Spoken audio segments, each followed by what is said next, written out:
बार आपने श्रद्धा से सुन लिया ना तो आपका कल्याण हो जाएगा, आपका मंगल हो जाएगा। तो क्या केवल सुनने मात्र से हो जाएगा?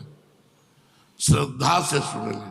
श्रद्धा का मतलब होता है जो सुना वैसे उतार लिया, इसीलिए श्रद्धा शब्द है, केवल सुनना नहीं है।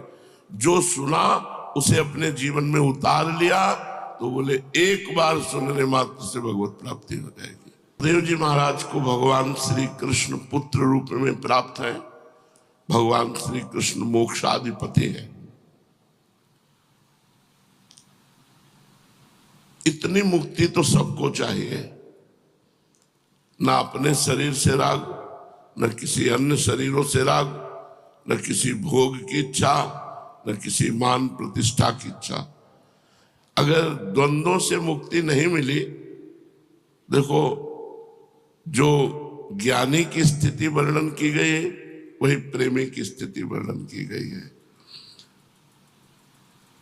जहां हम ज्ञानी महापुरुष की स्थिति का तो बोले माना पमाना तुल्यो, तुल्य निंदात्म संस्तुति, मान अपमान में समान, निंदा स्तुति में समान। तो सेवक जी महाराज करें, हम समस्त द्वंद्वों से मुक्त होंगे तभी प्रेम प्राप्त कर सकते हैं। द्वंद्वों में पिसता हुआ व्यक्ति प्रेम का अनुभव नहीं कर सकता। तो द्वंद्वैर विमुक्ता सुख दुख संगई गच्छन्त मूढ़ा पदमव्ययम तत्, वो अव्यय पद का अधिकारी होता है, वो ज्ञानी विवेकी पुरुष जो मूढ़ता रहित है। देखो कितनी सुंदर बात है। संसार का प्रत्येक सुख जिसे तुम समझते हो वो दुख है। टोटल दुखालयम अशाश्वतम।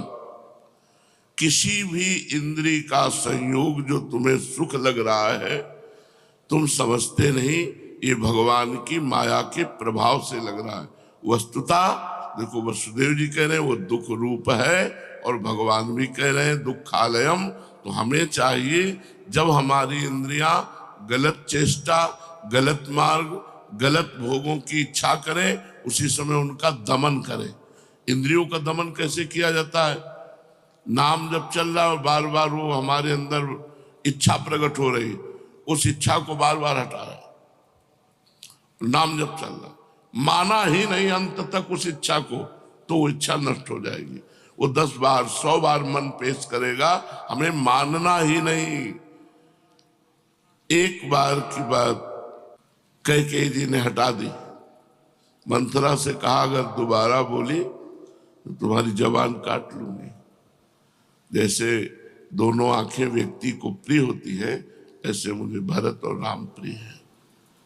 लेकिन जब दोबारा बोली तो कैकेयी जी काट नहीं पाई और उस बात को स्वीकार कर लिया।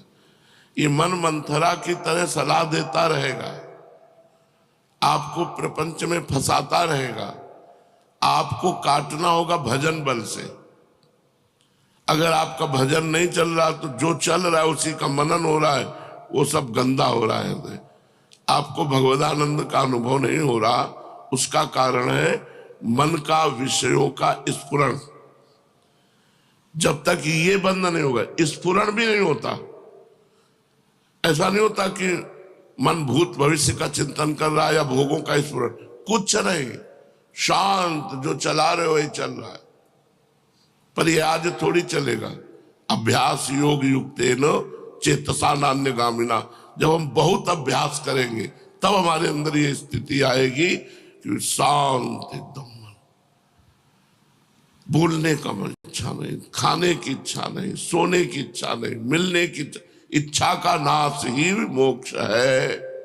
इच्छा ही बंधन है।